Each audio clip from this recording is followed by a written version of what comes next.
নমস্কার বন্ধুরা, এইচকে স্টাডিতে আপনাদের সবাইকে স্বাগত। আজ 23 এপ্রিল আর আমরা নিয়ে চলে এসেছি আজকের বাছাই করার সেরা কিছু কারেন্ট অ্যাফেয়ার্স। এগুলো কিন্তু আপনাদের পরীক্ষার প্রস্তুতিকে আরও অনেকটাই মজবুত করে তুলবে। আপনারা যারা আরআরবি, এসএসসি বা ডাব্লিউবিসিএস এর মতো পরীক্ষার জন্য প্রস্তুতি নিচ্ছেন, তাদের জন্য আজকের এই আলোচনাটা কিন্তু ভীষণই গুরুত্বপূর্ণ হতে চলেছে। কারণ আজ আমরা ভারত দক্ষিণ কোরিয়ার 25টা গুরুত্বপূর্ণ চুক্তি থেকে শুরু করে দেশের সুরক্ষায় প্রজ্ঞা এআই সিস্টেমের মতো দারুণ সব টপিক নিয়ে কথা বলবো। তাহলে চলুন এক ঝলকে দেখে নিই আজ আমরা কি কি বিষয় কভার করছি। প্রথমে থাকছে আন্তর্জাতিক খবর, তারপর দেখব জাতীয় স্তরের বিভিন্ন উদ্যোগ, এরপরে অর্থনীতি, বিজ্ঞান আর প্রতিরক্ষা নিয়ে আলোচনা করব। আর একদম শেষে থাকবে পুরস্কার আর খেলার দুনিয়ার কিছু আপডেট। ও হ্যাঁ, শেষে কিন্তু একটা কুইজও আছে, তাই শেষ পর্যন্ত দেখতেই হবে। তো চলুন আর দেরি না করে শুরু করা যাক আমাদের প্রথম সেকশন, আন্তর্জাতিক সংবাদ। তো প্রথম খবরটাই বেশ বড়। সম্প্রতি ভারত আর দক্ষিণ কোরিয়ার মধ্যে একটা হাই লেভেল বৈঠক হয়েছে। পরীক্ষার জন্য কিন্তু এর জায়গাটা মনে রাখা খুব জরুরি। এটা হয়েছে নতুন দিল্লিতে। আর এই বৈঠকের ফলাফল, দুই দেশের মধ্যে বাণিজ্য আর প্রযুক্তি নিয়ে মোট 25টা চুক্তি সই হয়েছে। ভাবা যায়, এটা কিন্তু ভারত কোরিয়ার সম্পর্ককে একটা অন্য মাত্রায় নিয়ে যাবে। হ্যাঁ, ঠিকই শুনেছেন, মোট 25টা। এই সংখ্যাটা কিন্তু পরীক্ষার জন্য খুব ইম্পর্ট্যান্ট। এই চুক্তিগুলোর ফলে বিভিন্ন সেক্টরে দুই দেশের মধ্যে সহযোগিতার একটা নতুন দরজা খুলে গেল বলা যেতে পারে। আচ্ছা, এবার একটু ইউরোপের দিকে যাওয়া যাক। বুলগেরিয়ায় সম্প্রতি 2026 সালের সাধারণ নির্বাচন হয়ে গেল, আর এর ফলাফলটা কিন্তু বেশ ইন্টারেস্টিং। মানে অনেক দিন ধরে ওখানে একটা রাজনৈতিক অনিশ্চয়তা চলছিল, কিন্তু এবার একটা দল একদম পরিষ্কার সংখ্যাগরিষ্ঠতা পেয়েছে। এর ফলে আশা করা হচ্ছে যে দেশটাতে আবার রাজনৈতিক স্থিতিশীলতা ফিরে আসবে। তো আন্তর্জাতিক খবর তো হলো, এবার চলুন দেশের খবরে ফেরা যাক। দেখে নিই আমাদের জাতীয় আর সরকারি স্তরে কি নতুন উদ্যোগ নেওয়া হয়েছে। ভারতের একটা দারুণ উদ্যোগ, সমৃদ্ধ গ্রাম ইনিশিয়েটিভ, এবার একটা বড় আন্তর্জাতিক স্বীকৃতি পেতে চলেছে। এটিকে WSIS প্রাইজেস 2026 এর জন্য নমিনেট করা হয়েছে। আচ্ছা, এই উদ্যোগটার মূল কাজটা কি? এর প্রধান লক্ষ্য হল ডিজিটাল টেকনোলজির মাধ্যমে গ্রামের উন্নয়ন করা আর গ্রামের মানুষদের ডিজিটাল দুনিয়ার সঙ্গে জুড়ে দেওয়া। আপনারা কি জানেন 21শে এপ্রিল তারিখটা কেন এত স্পেশাল? আসলে এই দিনটার দুটো বড় গুরুত্ব আছে। আমাদের দেশে এই দিনটা পালন করা হয় জাতীয় সিভিল সার্ভিস দিবস হিসাবে, আমাদের দেশে সিভিল সার্ভেন্টসদের অসাধারণ কাজের প্রতি সম্মান জানাতে। আর আন্তর্জাতিক স্তরে রাষ্ট্রসংঘ এই দিনটাকে বিশ্ব সৃজনশীলতা ও উদ্ভাবন দিবস হিসাবে ঘোষণা করেছে, যাতে সারা বিশ্বে ক্রিয়েটিভ চিন্তাভাবনাকে আরও উৎসাহ দেওয়া যায়। বেশ, এবার আমরা একবারে তিনটে গুরুত্বপূর্ণ সেকশন কভার করব: অর্থনীতি, বিজ্ঞান আর প্রতিরক্ষা। চলুন দেখে নেওয়া যাক। অর্থনীতির জগৎ থেকে একটা বড় আপডেট আছে। বম্বে স্টক এক্সচেঞ্জ মানে আমাদের বিএসসি একটা নতুন মার্কেট ইন্ডেক্স লঞ্চ করেছে। নামটা হলো বিএসসি হাউজিং ফাইন্যান্স ইন্ডেক্স।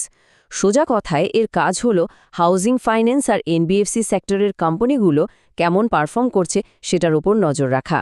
যারা অর্থনীতি নিয়ে পড়াশোনা করছেন তাদের জন্য এটা কিন্তু মাস্ট নো ইনফরমেশন। এইবার একটা দারুণ মজার খবর দিই। আমরা যে জাম খাই সেটার আসল উৎস কোথায় জানেন? একটা নতুন গবেষণা কিন্তু পুরো ধারণাটাই পাল্টে দিয়েছে। আগে ভাবা হতো জামের উৎস হয়তো অস্ট্রেলিয়া বা সাউথ ইস্ট এশিয়া, কিন্তু এখন জানা যাচ্ছে জামের আসল জন্মভূমি আমাদের এই ভারতেই। এটা কিন্তু আমাদের দেশের জীববৈচিত্র্যের জন্য একটা খুবই গর্বের বিষয়। এবার আসি দেশের সুরক্ষার কথায়। প্রজ্ঞা নামে একটা নতুন আর্টিফিশিয়াল ইন্টেলিজেন্স বা এআই বেসড সিস্টেম লঞ্চ করা হয়েছে। এই সিস্টেমটা ভারতের স্বরাষ্ট্র মন্ত্রকের হাতে তুলে দেওয়া হয়েছে।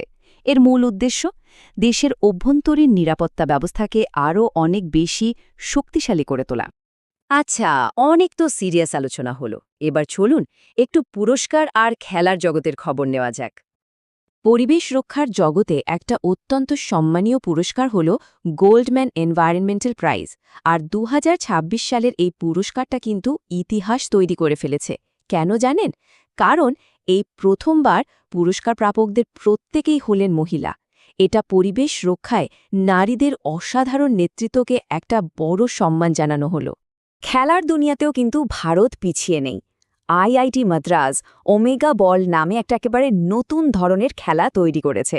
এর সবচেয়ে ইন্টারেস্টিং ব্যাপার হলো এটা একটা 3-টিম ফুটবল ফরম্যাট, মানে একই ম্যাচে 3টে দল একসাথে খেলবে। ভারতে তৈরি হওয়া এটা একটা দারুণ স্পোর্টস ইনোভেশন। তো এই ছিল আজকের সব গুরুত্বপূর্ণ আপডেট। আমরা কিন্তু অনেক কিছু নিয়ে আলোচনা করলাম। এবার সময় হয়েছে একটা ছোট্ট পরীক্ষার।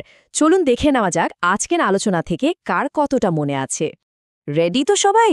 বেশ, প্রথম প্রশ্নটা হলো, ভারত দক্ষিণ কোরিয়া হাই লেভেল মিটিংটা কোথায় হয়েছিল? অপশনগুলো হলো A Seoul, B Tokyo, C New Delhi, আর ডি মুম্বাই। কি মনে হচ্ছে? একদম ঠিক, সঠিক উত্তর হলো সি নিউ দিল্লি। আমরা এটা প্রথমেই আলোচনা করেছিলাম। দ্বিতীয় প্রশ্ন, সমৃদ্ধ গ্রাম ইনিশিয়েটিভকে কোন আন্তর্জাতিক পুরস্কারের জন্য নমিনেট করা হয়েছে? অপশনগুলো স্ক্রিনে দেখতে পাচ্ছেন, একটু ভাবুন। হ্যাঁ, এর সঠিক উত্তর হল BWSIS প্রাইজেস 2026। 3 নম্বর প্রশ্ন, ন্যাশনাল সিভিল সার্ভিসেস ডে কবে পালন করা হয়?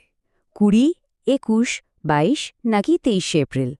এটা কিন্তু একটু আগেই আমরা আলোচনা করেছি, মনে পড়েছে? সঠিক উত্তর B 21 April.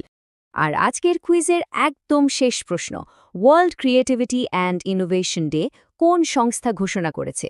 WHO, UNESCO, United Nations নাকি IMF? ভাবুন তো। সঠিক উত্তরটা হলো সি ইউনাইটেড নেশনস বা রাষ্ট্রসংঘ। তো এই কুইজে কে কত পেলেন জানাতে পারেন কমেন্টে। আর আজকের পুরো আলোচনার PDF নোটস যদি আপনাদের লাগে তাহলে সোজা চলে যান আমাদের ওয়েবসাইটে www.hkstudy1.com। ওখানে আরও অনেক স্টাডি ম্যাটেরিয়ালও আপনারা পেয়ে যাবেন। আমাদের আজকের এই আলোচনা যদি আপনাদের ভালো লেগে থাকে তাহলে প্লিজ একটা লাইক দিয়ে দিন, আর বন্ধুদের সাথেও শেয়ার করুন। আর হ্যাঁ, এইরকম রেগুলার আপডেটের জন্য HK স্টাডি চ্যানেলটা সাবস্ক্রাইব করে বেল আইকনটা প্রেস করে রাখতে ভুলবেন না কিন্তু।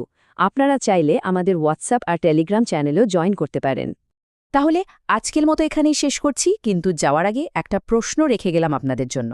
আজ আমরা যে টপিকগুলো নিয়ে আলোচনা করলাম তার মধ্যে কোনটা ভারতের ভবিষ্যতের ওপর সবচেয়ে বেশি প্রভাব ফেলবে বলে আপনাদের মনে হয়? অবশ্যই আপনাদের মতামতটা কমেন্ট বক্সে জানান।